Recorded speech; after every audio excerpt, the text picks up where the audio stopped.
When you compare the college football playoff polls to the AP polls, it is so out of whack. It's unbelievable. Some teams are not even ranked. Oklahoma State 6-2. They're 22nd in the college football playoff poll. They're not even ranked in the AP poll. It's unbelievable to me that they're not even being considered to be a ranked team. Kansas State is 23rd in the college football playoff. They're 25th. They're 25th. USC is 20th.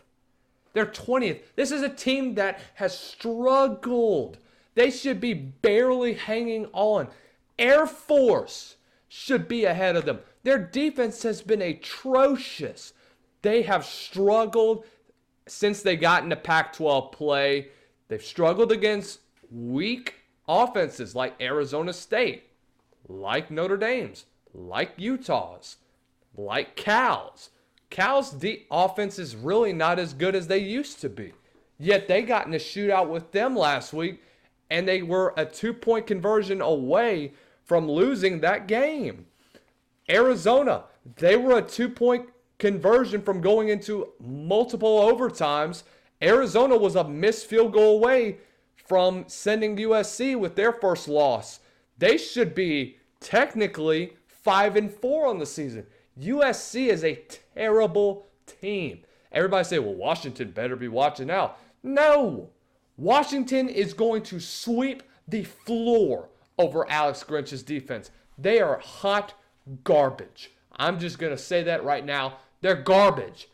The rest of the schedule, they're going to get their floor wiped. They get Washington at USC, of course, in the Coliseum, at Oregon, at Autzen Stadium, and then UCLA.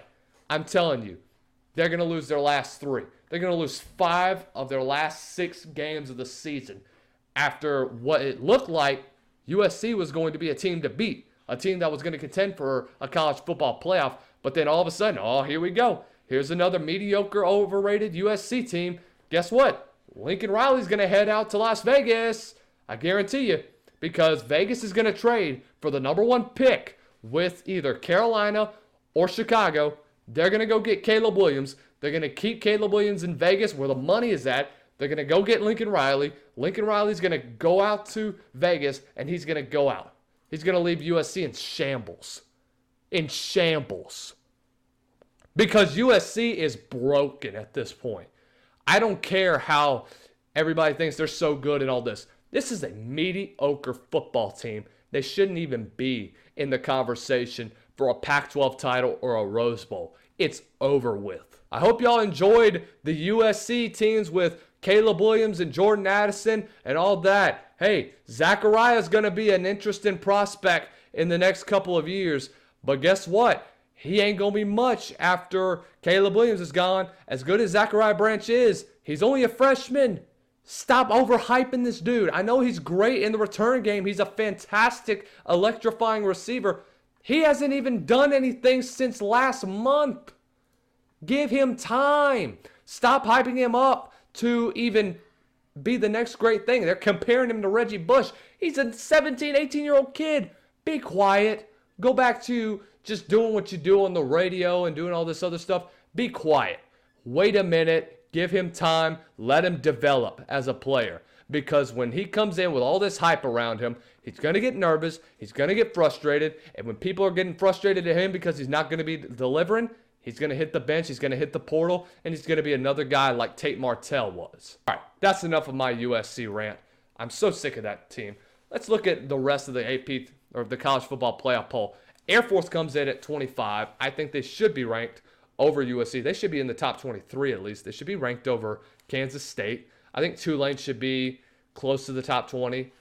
Kansas State, to me, at 21, I think they should leapfrog USC. Really, USC should be 25th in the nation. I mean, they're the worst 2-loss team in the country. So, anyway, aside from that, no. LSU looking like the number 14 team in the country, our hometown heroes. They get a big one this week. It's Bama week. It's Bama week. It's Bama week. How do we respond?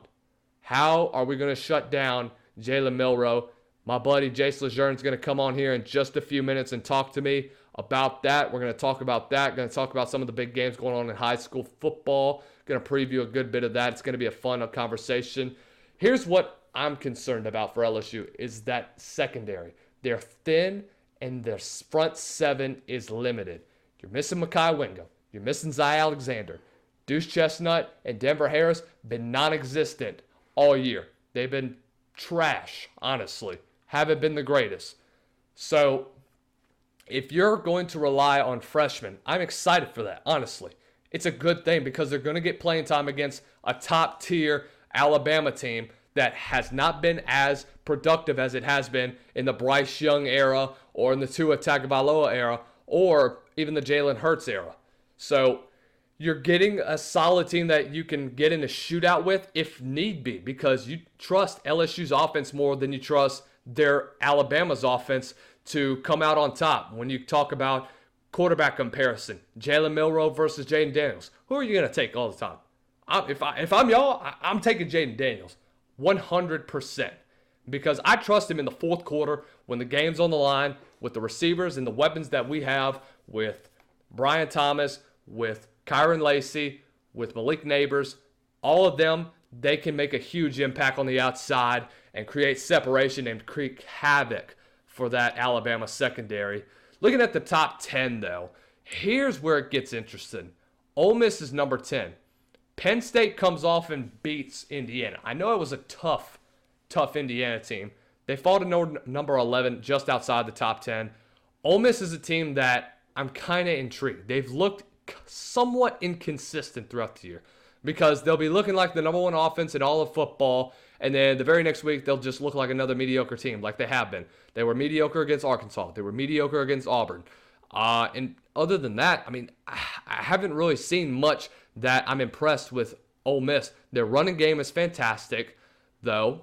Quinshon Judkins is having a fantastic year. Jackson Dart is looking like a solid quarterback. Jordan Watkins, I expected, was going to be the number one receiver this year. He has been. He's been that guy that they can trust. Trey Harris has kind of been slowed up a little bit. I think he's dealt with a little bit of injury, but he did have a 100-yard game against Auburn, first one since the LSU game when he had 8 receptions for $153.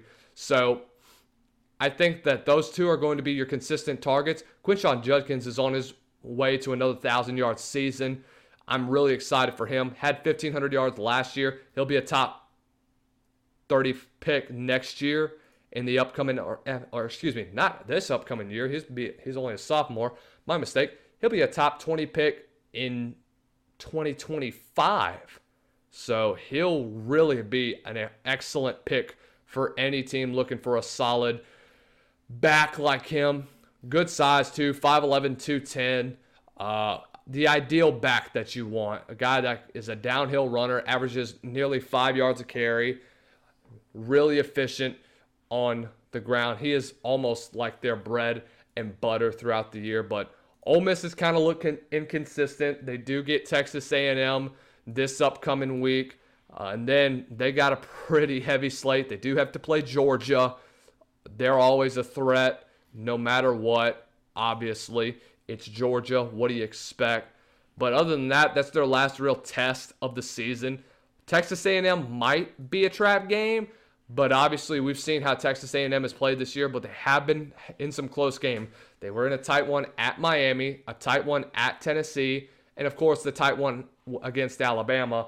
So we'll see how Ole Miss tries to go up against the Aggie D. They got to shut down the run game if you're Texas A&M, if you want to have a shot at that one. So we'll see what happens during that stretch in time. And then obviously they get the Egg Bowl. That's always a fun little rivalry. We'll see how that one plays out on Thanksgiving Day. So looking out elsewhere in the top 10, Oklahoma is in for the ride of their life. I do not think that they will be a contender for the college football playoff. I'll see them in the Big 12 title. Don't get me wrong. We'll see them in the Big 12 title. It's still wide open. You still have Kansas State, Texas, Oklahoma State, Iowa State, Oklahoma. All of them are 4-1. The Big 12 is wide open for anybody. Because after last week, the entire freaking portal just opened up for teams to come in and potentially have a huge game. The last Bedlam rivalry of forever. Oklahoma against Oklahoma State. It's in Stillwater. It's going to be a very fun game. Remember, 2 years ago, Oklahoma State did it. 2 years ago. They should have done it last year. They looked really good in the first half and then absolutely collapsed with Spencer Sanders at quarterback. I'm telling you, Mike Gundy's going to have a couple of tricks up his sleeve. I'm telling you that. Because if Oklahoma State can somehow knock off Oklahoma, not only will Oklahoma be out of the Big 12 title conversation, Oklahoma State's going to elevate them. And I promise you, Oklahoma State's about to make some noise in college football. You also play BYU, TCU. I wouldn't be too worried about them.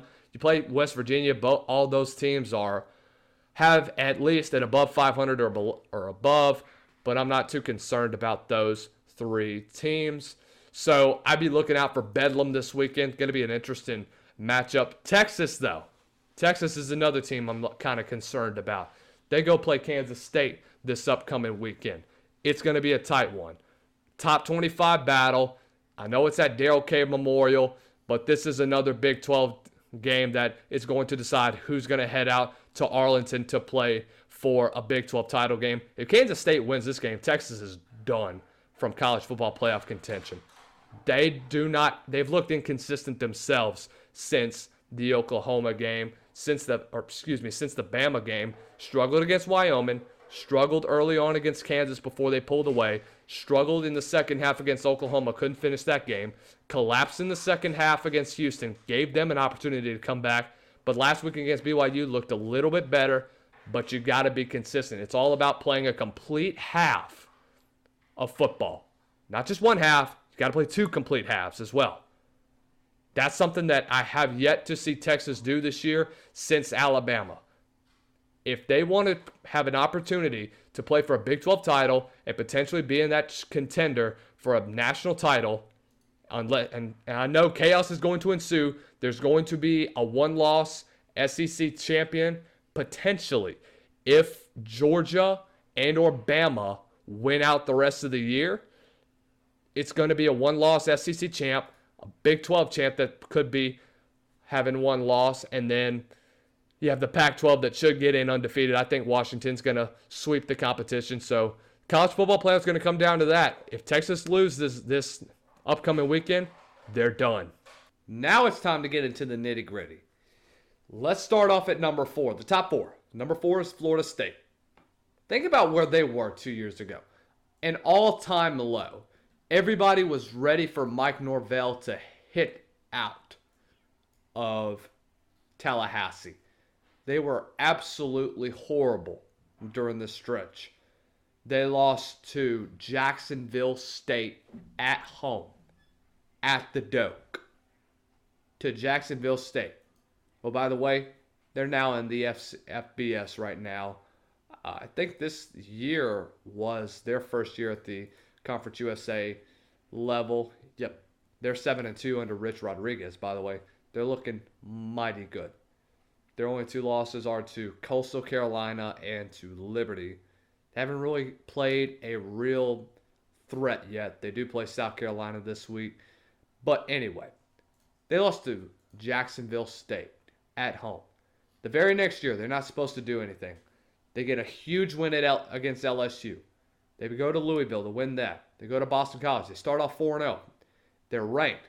They then lose to They then lose 3 straight. Wake Forest, North Carolina State, Clemson. Their last loss was just over a year ago, October 15th of 22 against Clemson at the Doak. Since then, this team has won 14 straight, and they are the best team in the ACC. All likelihood, they could face Louisville for the ACC title game. That would be a huge matchup. Louisville will play Virginia Tech, by the way, for the ACC runner-up crown. They got to play Virginia Tech. If they beat them and they win out the rest of the year, they are going to be one of the other two finalists for the ACC title unless Miami comes out and knocks off them. Florida State's got a big one. Next week, they play Miami at the Doak. Could potentially be a top 25 battle, just seeing how they have performed. So we'll see how that game pans out. But for now, I'm really impressed with Florida State. Jordan Travis has done an exceptional job. I think they've got some of the best overall just athletes across the board. They've got Keon Coleman, who will be a finalist for a Doak Walker Award, or not a Doak Walker, a Biletnikoff Award. He'll definitely be that. He's a Maxwell Award semifinalist already. He's the transfer from Michigan State, was from Opelousas. Lost to LSU, lost out on him. That was big, too. He averages just over 14 yards a catch. Had a 100-yard game a couple of weeks ago against Syracuse in a blowout. He's had two so far this year, one against LSU in the beginning of the year and then one against Syracuse. Last week, he had 7 catches for 66 yards in the win against Wake Forest. Kalen DeLoach has played very well so far this year. He's got 22 tackles and 4 sacks and a forced fumble so far. He's been a very, very effective guy for this team. Had a half a sack last week to go along with 8 tackles. Trey Benson, he's a do-it-all guy. Guy that can run the football effectively and can come out of the backfield and get a couple of big-time receptions. He had 155 yards of total offense last game, 10 carries for 55 on the ground, and then 4 receptions for 100 yards through the air. He is a very efficient guy.